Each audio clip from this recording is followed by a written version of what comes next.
नमस्कार, मैं हूं पिशस त्रिपाठी और मैं आज आपको अपने साथ बंगाल एक्सप्रेस के इस सफ़र में लेके चलूँगा एक पश्चिम बंगाल के एक ऐसे क्षेत्र में जिस क्षेत्र की महत्ता को आप दोस्तों ऐसे समझ सकते हैं कि 2019 का जो पश्चिम बंगाल के जनरल इलेक्शन का कैंपेन था वो प्रधानमंत्री मोदी जी ने उस कैंपेन को इसी क्षेत्र से शुरू किया था। दोस्तों, इस क्षेत्र की महत्ता ये है कि अभी पिछले एक महीने के अंदर वहाँ पे बड़े बड़े भारतीय जनता पार्टी के नेताओं की रैली हो चुकी है, रोड शो हो चुके हैं। कैलाश विजयवर्गीय ने वहाँ पे एक बड़ा रोड शो किया है और जब भी पूर्व अध्यक्ष भारतीय जनता पार्टी के पूर्व अध्यक्ष अमित शाह वेस्ट बंगाल जाते हैं तो वहाँ ज़रूर जाते हैं। दोस्तों, उन्हें इस बीच भी जाना था परंतु उनका ये प्रोग्राम जो है वो स्थगित हो गया है, लेकिन अभी भी वो जा रहे थे तो वहाँ पे वो अवश्य जाते। और ममता बनर्जी ने भी, दीदी ने भी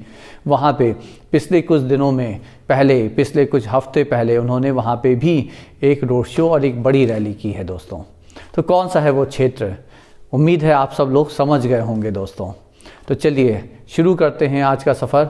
और आज के सफ़र में हम लोग पहुंच रहे हैं पश्चिम बंगाल के उत्तर 24 परगना के एक क्षेत्र में जिसका नाम है ठाकुर नगर।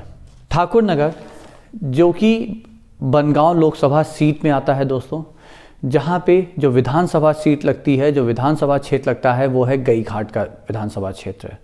ठाकुर नगर शुरुआत कहाँ से हुई यहाँ की, ठाकुर नगर की महत्ता क्या है, पश्चिम बंगाल की राजनीति में इसकी क्या महत्ता है, कितनी पकड़ है इस क्षेत्र में रहने वाले एक परिवार की पश्चिम बंगाल की राजनीति में।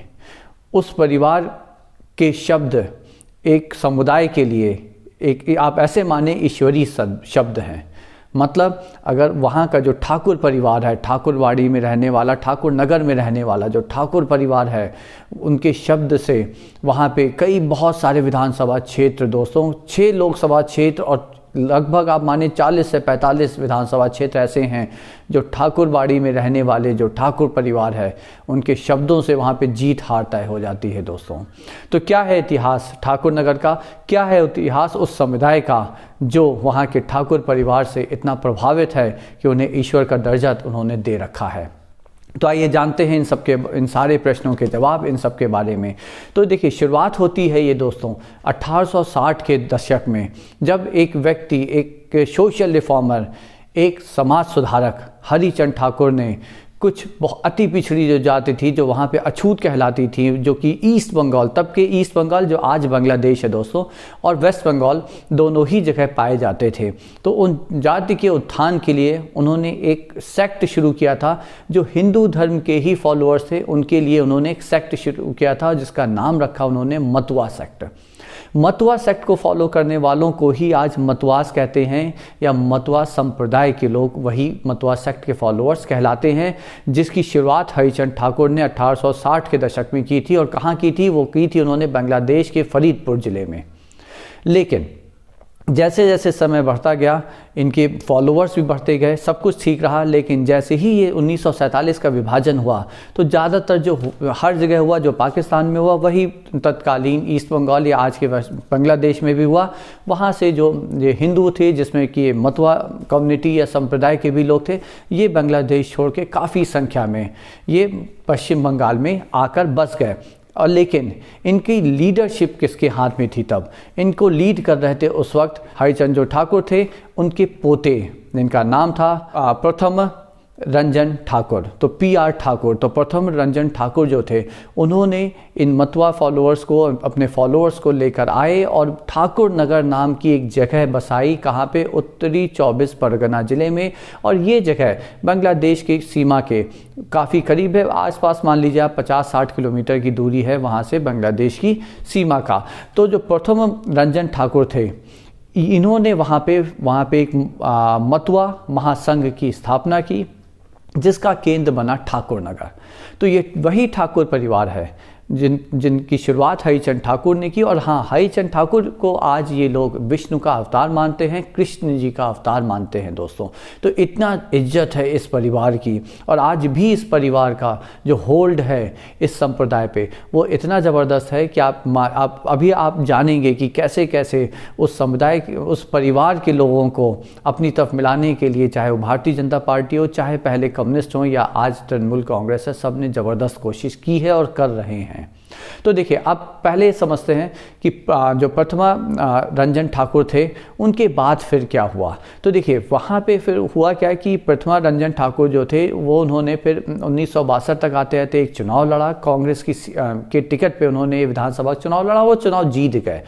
जीत क्यों गए? देखिए, यहाँ पर मैं आपको ये बता दूँ कि जो मतुआ समुदाय है ये कितना इम्पॉर्टेंट है वेस्ट बंगाल के चुनावों के लिए। तो इसकी महत्ता को आप इस प्रकार से समझ सकते हैं कि लगभग 20 से 30% की जो जनसंख्या है पश्चिम बंगाल की वो मतुआ संप्रदाय की है। यानी कि अभी इसका कोई परफेक्ट डेटा नहीं है दोस्तों, लेकिन माना जाता है, अलग अलग एस्टिमेशन है। सरकारी जो आंकड़े हैं वो कहते हैं 2 करोड़, और जो मतुआ संप्रदाय के नेता हैं वो कहते हैं 3 करोड़। तो 2 से 3 करोड़ के बीच में आप मान सकते हैं कि इनकी संख्या है वहाँ पर। तो कई लाख मतदाता हैं इसका मतलब। तो वो जो कई लाख मतदाता हैं वो कुछ विधानसभा क्षेत्रों में उनकी पकड़ बहुत ज़्यादा है। 21 विधानसभा क्षेत्र ऐसे माने जाते हैं जहाँ पे मतुआ संप्रदाय का वोट ही डिसाइड करता है, और वही ही डिसाइड करता है कि किस पार्टी का नेता वहाँ पे विधानसभा सीट जीतने वाला है। 6 लोकसभा सीट ऐसी हैं जहाँ पे मतुआ संप्रदाय के लोगों का होल्ड है, यहाँ पे वो जीत हार तय कर सकते हैं। लेकिन इसमें से जो 2 सीट हैं, बनगांव और रानाघाट लोकसभा सीट आती है नादिया जिले में, और बनगांव की लोकसभा सीट जैसा मैंने आपको बताया कि ये ठाकुर नगर क्षेत्र उसी में आता है, तो उत्तरी 24 परगना जिले में आती है। ये 2 सीट ऐसी हैं जहाँ पे सिर्फ और सिर्फ मतुआ समुदाय का ही वोट बताता है कि कौन जीतने वाला है दोस्तों। और 40 से 45 विधानसभा सीटें ऐसी हैं विधानसभा में जिसमें इनका कंट्रोल है, कमांड है, जहाँ पे जीत हार तय करते हैं। और ये भी मैं यहाँ पे आपको बता दूँ कि आज ये यहाँ पे भारत में ये जो संप्रदाय है, मतुआ संप्रदाय है दोस्तों, वो एक अनुसूचित जाति है, शेड्यूल्ड कास्ट हैं ये। और पश्चिम बंगाल में ये दूसरे नंबर में सबसे बड़ी शेड्यूल्ड कास्ट का ये कम्युनिटी है। इनसे बड़ा जो है वो राजवंशीज हैं, और उनका जो कंसंट्रेशन है वो ज़्यादातर आप मानिए कि नॉर्थ बंगाल और हिल रीजन में, जो पर्वतीय क्षेत्र है, जो उत्तरी बंगाल का जो क्षेत्र हैं, ज़िले हैं, वहाँ पे राजवंशी ज़्यादा पाए जाते हैं। लेकिन अगर मतुआ संप्रदाय के लोगों की बात करें तो इनका जो कंसंट्रेशन है ज़्यादातर जहाँ पे ज़्यादा पाए जाते हैं या रहते हैं वो नॉर्थ 24 उत्तरी 24 परगना जिला है, नादिया है, या आपका उत्तरी और दक्षिण दिनाजपुर का 2 ज़िले हैं जो कि उत्तरी बंगाल में आते हैं दोस्तों। तो ये हो गया आपका एक छोटी मोटी गणित मतुआ संप्रदाय की। अब यहाँ पे देखिए, जानिए कि मतुआ संप्रदाय जो लीड कर रहे हैं, जो ठाकुर परिवार है, उनकी जो पॉलिटिकल हिस्ट्री है, राजनीतिक इतिहास है, वो क्या रहा है। तो इसकी शुरुआत होती है 1962 से, जब प्रतिमा रंजन ठाकुर वहाँ पे चुनाव लड़ते हैं कांग्रेस टिकट से और जीत जाते हैं। लेकिन उसके बाद एक लंबा गैप आता है वहाँ पे उस राजनीतिक उनकी विरासत में। उस बीच में क्या होता है कि ये जो मतुआ संप्रदाय है या जो ठाकुर परिवार है, ये कांग्रेस के साथ जुड़ा रहता है। फिर कम्युनिस्ट का एक समय आता है 70 के आखिरी के दशक में। फिर ये पूरा संप्रदाय, और ठाकुर परिवार के बारे में तो वहाँ नहीं कहा जा सकता, लेकिन जो संप्रदाय है उसका झुकाव जो है वो कम्युनिस्ट या CPIM या लेफ्ट फ्रंट की तरफ हो जाता है। 2009 में एक किस्सा ये है कि वहाँ पे जो प्रतिमा रंजन ठाकुर की विधवा थी, जो उनकी विडो थी, जिनको कि बाद में या अभी उनकी मृत्यु तक उन्हें बड़ो माँ बोलते थे, बहुत ही सम्मान के साथ उन्हें वो बड़ो माँ वहाँ के संप्रदाय के लोग बोलते थे। उनका नाम बिनापनी देवी था। तो वो जो थी वो प्रतिमा रंजन ठाकुर के बाद वही उस संप्रदाय की लीडर बनी, वही वो हेड कर रही थी, और उनको बहुत सम्मान उनका होता था उस पूरे संप्रदाय में। तो 2009 का ये किस्सा है। कहा जाता है कि 2009 के जो लोकसभा का चुनाव था उससे पहले लेफ्ट फ्रंट के जो नेता थे, और जो तृणमूल कांग्रेस उस वक्त आ चुकी थी, काफ़ी लाइमलाइट में आ चुकी थी, और काफ़ी शिद्दत से वो लड़ रही थी वहाँ पे पश्चिम बंगाल के चुनाव को लेफ्ट फ्रंट के अगेंस्ट। तो जो तृणमूल कांग्रेस की नेत्री थी या नेता हैं ममता बनर्जी, इन दोनों लोगों ने, लेफ्ट फ्रंट के नेता और तृणमूल कांग्रेस के नेता ममता बनर्जी जी ने, दोनों ने बड़ो माँ को अप्रोच किया और उनका आशीर्वाद चाहा। लेकिन बड़ो माँ ने किसको आशीर्वाद दिया दोस्तों? उन्होंने अपना हाथ रखा ममता बनर्जी के ऊपर। उसका रिज़ल्ट क्या रहा? तो उसका रिज़ल्ट ये रहा कि जो बनगांव और रानाघाट के साथ साथ बहुत सारी लोकसभा सीटों पे ममता बनर्जी को ज़बरदस्त सफलता वहाँ पे 2009 के लोकसभा इलेक्शन में मिली, और उसके बाद वही सफलता उन्होंने 2011 के विधानसभा चुनाव में भी रिपीट की। 2009 में जब ये वहाँ पे ठाकुर नगर गई थी, ठाकुरबाड़ी गई थी, तो उसके बाद वहाँ पे बोड़ो माँ ने इन्हें मतुआ महासभा जो है, या मतुआ महासंघ जो पहले हुआ करता था, तो मतुआ महासभा जो है उसका उन्होंने मुख्य संरक्षक ममता बनर्जी जी को बना दिया था दोस्तों।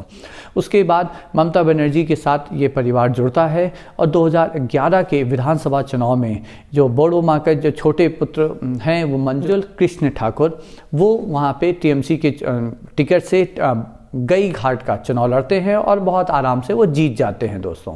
और उसके बाद 2014 का लोकसभा चुनाव आता है, जब ये मंजुल कृष्ण ठाकुर के बड़े भाई आपके कपिल कृष्ण ठाकुर वो टीएमसी के टिकट से बनगांव का लोकसभा चुनाव लड़ते हैं, और काफ़ी अच्छे खासे मार्जिन से वो सीपीआईएम को हरा के वहाँ पे जीत जाते हैं दोस्तों। उसके बाद लेकिन 2014 में बने ये एमपी 2015 में के ठाकुर या कपिल कृष्ण ठाकुर जी का देहांत हो जाता है। फिर इनकी विधवा को वहाँ पे टिकट देती हैं ममता बनर्जी, और उनका नाम था ममता बाला ठाकुर। वो चुनाव लड़ती हैं, लेकिन 2015 का ये चुनाव काफ़ी अहम एक हो जाता है, एक नया मोड़ लेकर आता है इस ठाकुर परिवार में और मतुआ समुदाय के लिए। और वो मोड़ क्या होता है कि वहाँ पे एक फूट पड़ जाती है, एक विघटन हो जाता है उस परिवार में, जब वहाँ पे मंजुल कृष्ण ठाकुर के जो बड़े बेटे होते हैं सुब्रतो ठाकुर, वो भारतीय जनता पार्टी को ज्वाइन कर लेते हैं, और उनके टिकट पे वो अपनी जो चाची हैं, अपनी आंटी होती हैं ममता बाला ठाकुर, उनके खिलाफ चुनाव लड़ जाते हैं बनगांव की लोकसभा सीट से।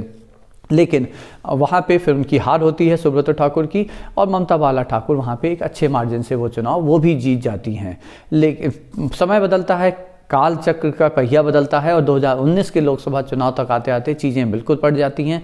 अब फिर आमने सामने होते हैं, एक तरफ वही ममता ठाकुर होती हैं, लेकिन इस बार उनके सामने होते हैं सुब्रतो ठाकुर के छोटे भाई शांतनु ठाकुर, और होते हैं वो बीजेपी की टिकट पे। लेकिन इस बार रिजल्ट जो उसका जो नतीजा है वो बिल्कुल उल्टा आता है। शांतनु ठाकुर एक बहुत बड़े मार्जिन से, लगभग 1 लाख के ऊपर के मार्जिन से बनगांव की लोकसभा सीट दोस्तों यहाँ पर जीत जाते हैं। तो दोस्तों यहाँ पे हुआ क्या कि 2019 से एक बहुत बड़ा शिफ्ट देखने को मिला। मतलब ये जो मतुआ संप्रदाय का जो सपोर्ट है, जो समर्थन है, वो कांग्रेस से होता हुआ, लेफ्ट फ्रंट से होता हुआ, तृणमूल कांग्रेस से होता हुआ, अब ये दिख रहा है कि ये ज़्यादा बड़ा समर्थन अभी ये भारतीय जनता पार्टी की तरफ झुका हुआ है। लेकिन इसका मतलब ये नहीं है कि मतुआ समुदाय एक मुश्त पूरा वोट उनको मिला है। ममता ठाकुर ने भी यहाँ पर बहुत अच्छा इलेक्शन लड़ा था, उनको भी बहुत अच्छा वोट यहाँ पर मिला था, लगभग 40-41% वोट यहाँ पर बनगांव लोकसभा सीट में 2019 में उन्हें प्राप्त हुआ था दोस्तों। ठीक है, तो ये हो गया आपका ठाकुर परिवार का राजनीतिक इतिहास और मतुआ संप्रदाय का जो प्रभाव है उस पर एक छोटी सी चर्चा। अब देखिए यहाँ पे जो आज का जो ये वीडियो है, जो जिस कारण से मैं यहाँ पे बना रहा हूँ वो ये है कि यहाँ पे आप समझिए कि इनका महत्व कितना है, और ये आप वीडियो के अंत तक आते आते शायद आप भी ये बात समझ सकें कि ये अगले 2021 के चुनाव में मतुआ संप्रदाय किस तरफ झुकने वाला है या झुक सकता है। तो उसके लिए यहाँ जानने होंगे कि मतुआ संप्रदाय का यहाँ पे प्रमुख मुद्दा क्या है जिसकी वो उनकी डिमांड रही है, और यहाँ पे भारतीय जनता पार्टी हो या तृणमूल कांग्रेस हो, उन्होंने क्या क्या वो कर रहे हैं, क्या क्या दांव पेच चल रहे हैं मतुआ संप्रदाय को अपने समर्थन में लाने के लिए।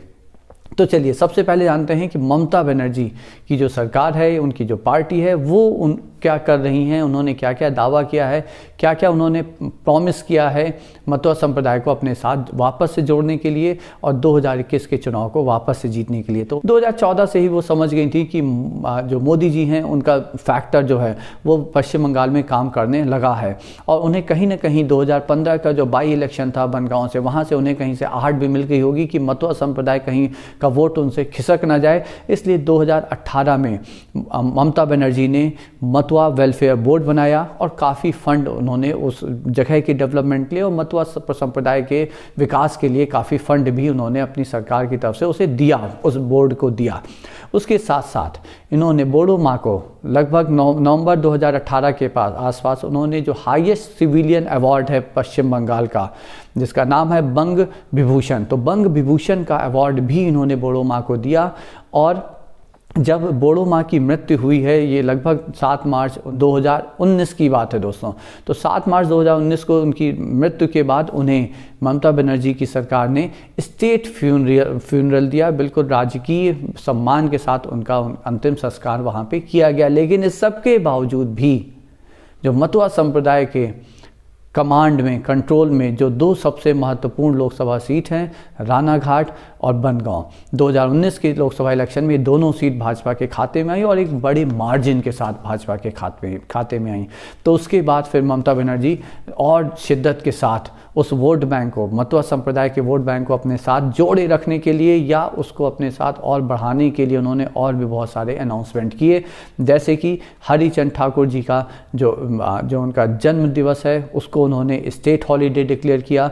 हरिचंद ठाकुर जी के नाम पे उन्होंने एक यूनिवर्सिटी की स्थापना की घोषणा की। इसके साथ साथ उन्होंने ये भी प्रॉमिस किया हुआ है यहाँ पे मतुआ संप्रदाय के लोगों से कि अगले विधानसभा चुनाव जीतने के बाद वो लगभग 1.25 लाख परिवारों को ज़मीन का पट्टा देंगी, मतलब उनके नाम पे वो एक परमानेंट ज़मीन हो जाएगी वहाँ पे, जिसकी एक समस्या है मतुआ संप्रदाय के पास। ठीक है, तो ये हो गया जो तृणमूल कांग्रेस कर रही है। अब आते हैं बीजेपी या भारतीय जनता पार्टी, जो इस वक्त मुख्य विपक्षी दल है, जो जीतने के लिए सारा जोर लगा रही है। वो क्या कर रहे हैं? तो उनके पास सबसे बड़ा ट्रम्प कार्ड है CAA, सिटीजनशिप अमेंडमेंट एक्ट, जिसके तहत यहाँ पे जितने भी नॉन मुस्लिम, जो गैर मुसलमान, जो बाहर से आए हुए, बांग्लादेश, पाकिस्तान, अफगानिस्तान से आए हुए जो रेफ्यूजी हैं, वो अपने आप यहाँ के परमानेंट सिटीज़न बन जाएंगे दोस्तों। तो जो सबसे बड़ा मुद्दा जो मतुआ संप्रदाय लोगों का है दोस्तों, वो है नागरिकता का मुद्दा। तो CAA से यहाँ पे भाजपा ने उन्हें प्रॉमिस किया है कि जैसे ही इसके कानून लागू हो जाएगा और जैसे ही सारे रूल्स रेगुलेशंस आ जाएंगे तो मतुआ संप्रदाय को अपने आप यहाँ पे परमानेंट नागरिकता प्राप्त हो जाएगी और उनकी ये समस्या हमेशा के लिए हल हो जाएगी। और शायद इसीलिए मतुआ संप्रदाय ने 2019 के इलेक्शन में मोदी जी को या भारतीय जनता पार्टी को इतना समर्थन किया था और आज भी वो उनके साथ इतनी शिद्दत से जुड़ा हुआ है, क्योंकि उनको भी लग रहा है कि केंद्र सरकार ही उनका ये मुद्दा हल कर सकती है दोस्तों। उसके साथ साथ उन्होंने यहाँ पे ये भी देखा है कि ममता बनर्जी ने कितने मुखर होकर इस CAA का विरोध किया है दोस्तों। तो जो सबसे प्रमुख मुद्दा नागरिकता का है, तो उनको लग रहा है कि वो उसे हल भारतीय जनता पार्टी ही कर सकती है। लेकिन यहाँ पे भी 2 मत हैं दोस्तों मतुआ संप्रदाय में। एक मत ये भी है जो खड़ा वहाँ पे जो TMC से जुड़ा हुआ है, वो ये कह रहा है कि CAA से कोई खास फ़ायदा नहीं होगा। क्यों? क्योंकि उसके बाद यदि NRC लगती है तो हो सकता है कि यही हिंदू जो रेफ्यूजीज़ हैं, जो बांग्लादेश से आए हैं, जो शरणार्थी हैं, हो सकता है उन्हें नागरिकता ना मिल पाए दोस्तों। तो ये भी एक मत है। और ये चूँकि हम जान रहे हैं ठाकुर परिवार में विघटन हो गया, तो संप्रदाय भी कहीं ना कहीं थोड़ा सा विघटित दिख रहा है। तो ऐसा नहीं है कि सारा का सारा संप्रदाय इस वक्त भाजपा के साथ है या वो TMC के साथ है। ज़्यादातर भाजपा के साथ है और काफ़ी हद तक आपके पास वो TMC के साथ भी जुड़ा हुआ है दोस्तों। उसके साथ साथ अगर आपने पिछले 2, 4, 5 महीने का अगर आपने ध्यान दिया हो कि भारतीय जनता पार्टी का जब भी कोई बड़ा नेता वहाँ जाता है, खासतौर से अमित शाह जो पूर्व अध्यक्ष हैं भारतीय जनता पार्टी के और गृह मंत्री हैं केंद्र सरकार के, जब वो जाते हैं पश्चिम बंगाल के दौरे पे, तो ठाकुर नगर जाना नहीं भूलते। इसी बीच कैलाश विजयवर्गीय ने भी वहाँ पे एक बहुत बड़ा रोड शो किया है और उसमें उन्हें काफ़ी जन समर्थन मिलता दिखा है। यहाँ पे जो वहाँ से जो रिपोर्ट्स आई हैं वहाँ पे ऐसा हुआ है कि काफ़ी उन्हें जन समर्थन प्राप्त हुआ है दोस्तों। तो ये भारतीय जनता पार्टी की वहाँ पे स्ट्रेटजी है उस संप्रदाय को अपने साथ रखने के लिए। और तृणमूल कांग्रेस ने वैसे भी काफ़ी वादे उनके साथ कर रखे हैं। लेकिन अब प्रश्न ये उठता है कि मतुआ संप्रदाय आखिर 2021 में किसके साथ जाने वाला है?